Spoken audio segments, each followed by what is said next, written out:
이번에 소개할 소방전기의 두 번째 작품은 첫 번째 작품인 Y델타 기동에 이어 리액트 기동이 되겠습니다.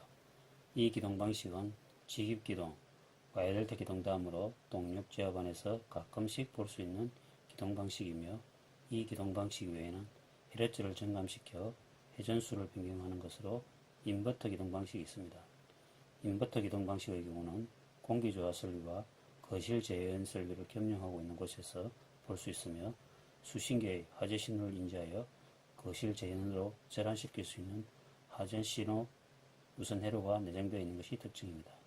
소방 전기 분야에서 전동기 기동 방식은 앞서 열거한 이 네 가지 방식이 전부 다로 해도 무리가 없을 것입니다. 그럼 리액터 기동 방식을 소개에 앞서 먼저 지난번 Y델타 기동 방식을 사용하는 목적을 한번 살펴보면, 220V, 380V 겸용 전동기에서 Y 기동 시에는 델타 기동 시 대비 3분의 1의 낮은 전류로 전동기를 초기 기동시킴으로써 동력 제어반 등 전류계통에 가해지는 과부하로부터 회로를 보호하기 위함입니다. 이 그림을 참고하시면 되겠습니다. 보시는 것과 같이 같은 저항값을 예를 들어 Y 결선과 델타 결선에 따른 전압 변화에 따른 전류의 변화를 확인하는 것입니다.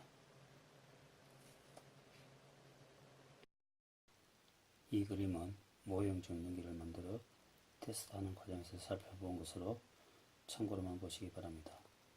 전류 A는 저항 R분의 V에 의해서 전류값을 낮추는 방법은 전압을 낮추거나 저항을 높이는 방법이 있는데, 이번에 제가 확인한 것은 같은 전압 조건에서, 즉 임피던스 값을 비교하여 보았습니다.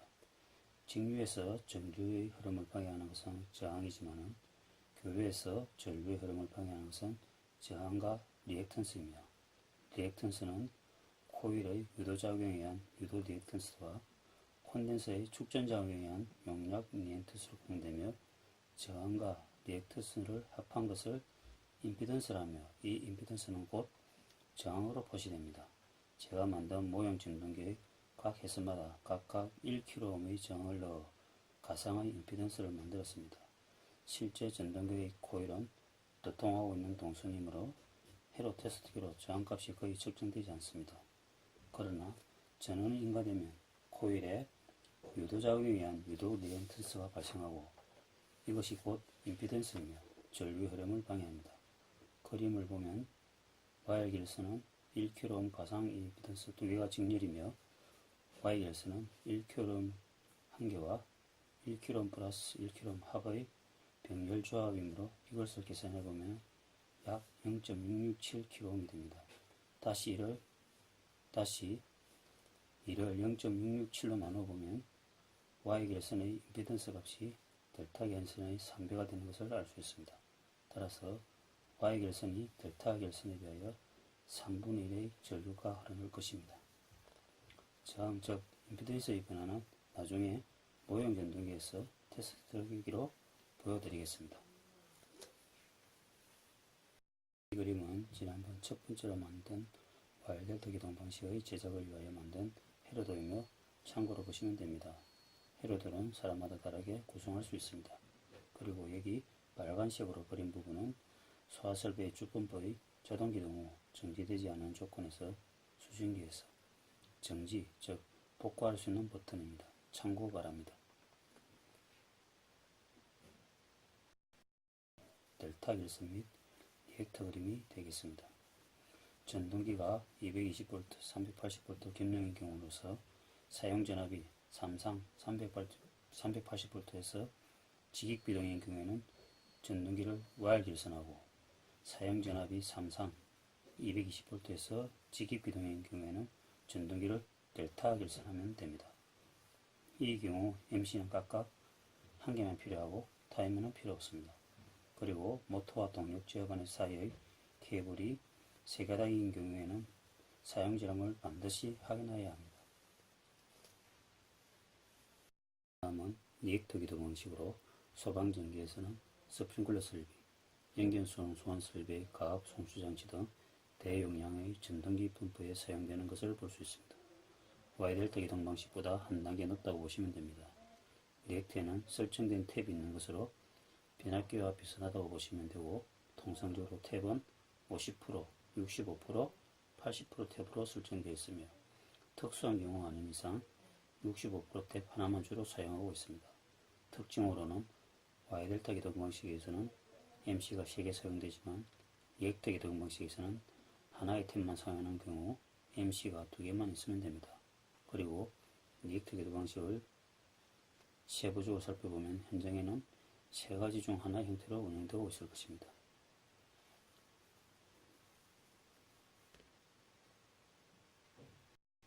이 그림처럼 첫 번째 직렬 기동입니다. 동작 스위치를 ON 시키면 처음에 리액터용 MC1이 동작하여 10에서 15초에는 MC1 전원이 차단되고 동시에 전 전압용 MC2의 전원이 인가되는 것이며, 이 방식은 Y델타 기동 방식처럼 전등기의 전원이 순간적으로 끊어졌다 연결되는 현상이 발생하며 아래 타임 차트를 참고 바랍니다. 자기 유지용 A 저점이 있는 온 딜레이 타이머 1개 사용합니다. 병렬 기동의 2가지 방식 중 하나의 방법이며, 동작 스위치를 ON 시키면 리액터용 MC1은 ON과 동시에 전원이 계속 투입되고 10에서 15초에는 전 전압용 MC2의 전압이 인가되어 병렬로 같이 가는 방식으로 타임 차트를 참고 바랍니다. 전동기가 부드럽게 운전됩니다. 그러나 온 딜레이 타이머에 이상이 발생하면 리액터 전원으로만 계속 운전되어 전동기와 리액터에 악 영향을 미칠 수 있습니다. 온 딜레이 타이머 1개가 사용됩니다.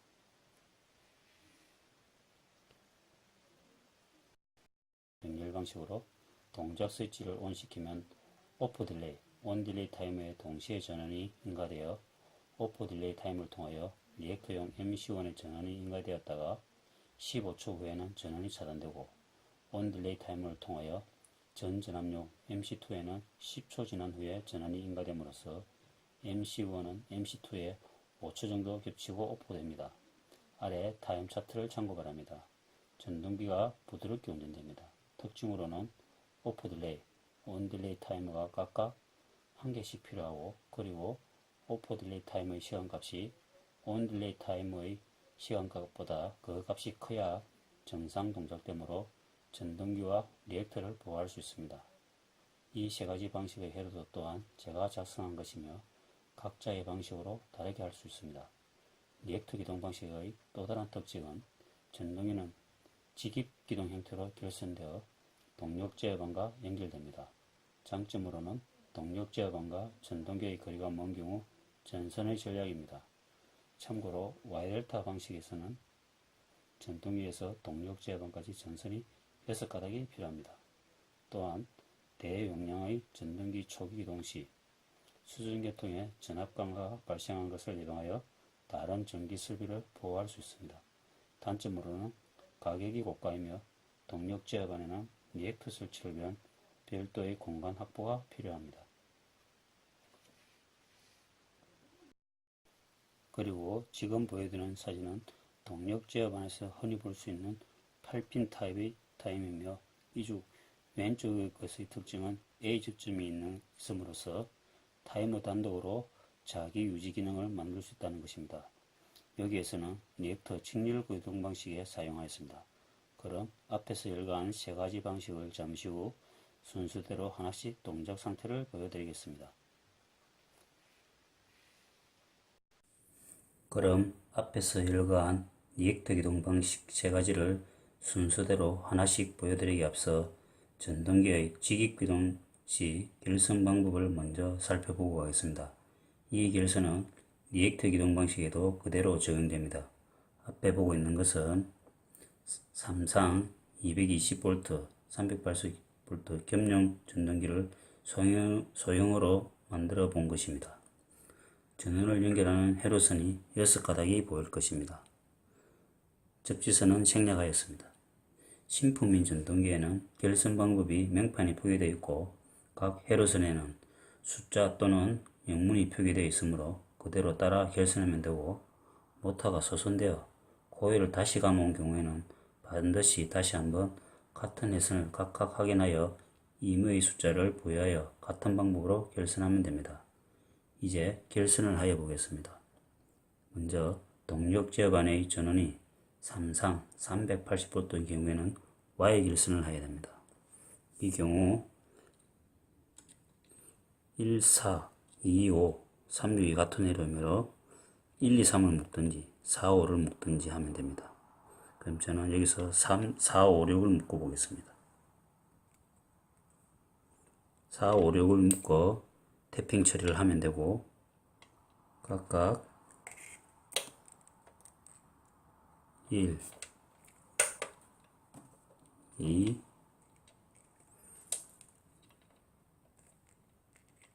3을 동력 케이블과 연결하여 전원반의 동력 전원반의 MC에 연결하면 3상 380V 와이어 결선으로 직입기동이 되겠습니다. 다음은 동력 제어반의 전원이 3상 220V인 경우입니다.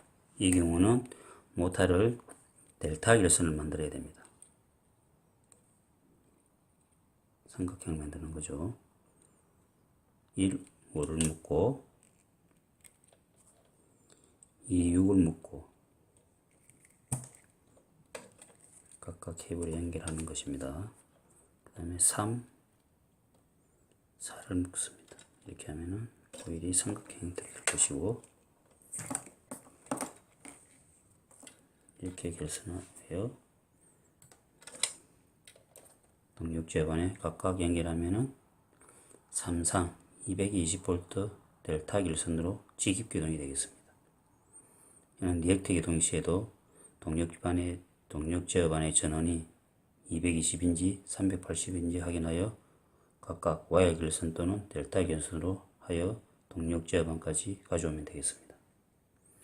이제는 와이어 결선과 델타 결선의 임피던스 값을 한번 살펴보겠습니다.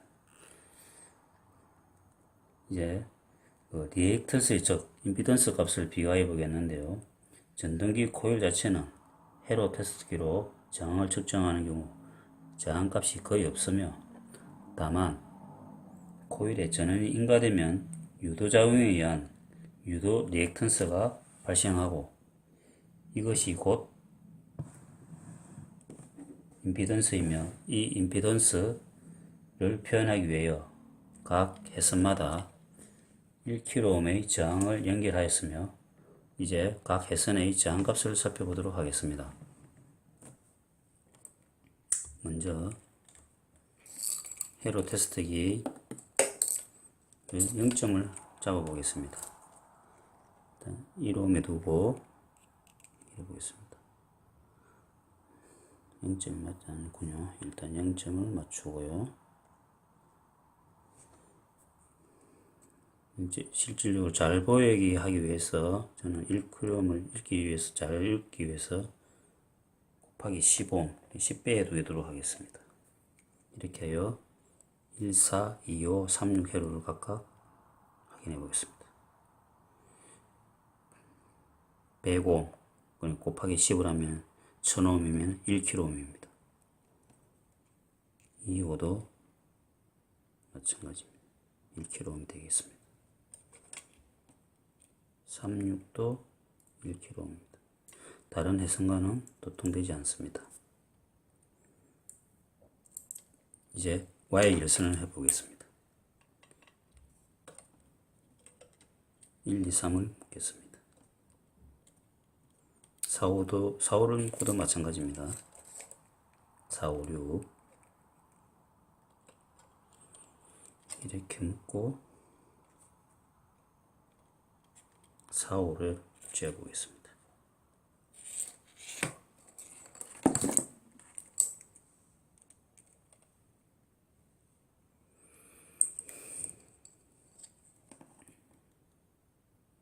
(200옴) 2000 곧 2kΩ 이거는 1kΩ 저항 두 개가 직연료 와이어 결선이기 때문에 직연료 연결되어 있기 때문입니다.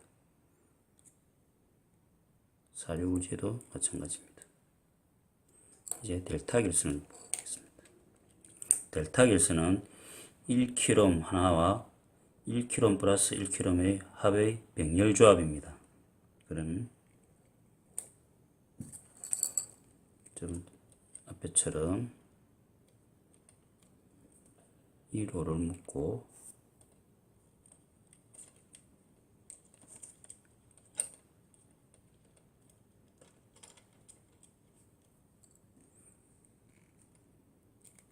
이 호를 묶고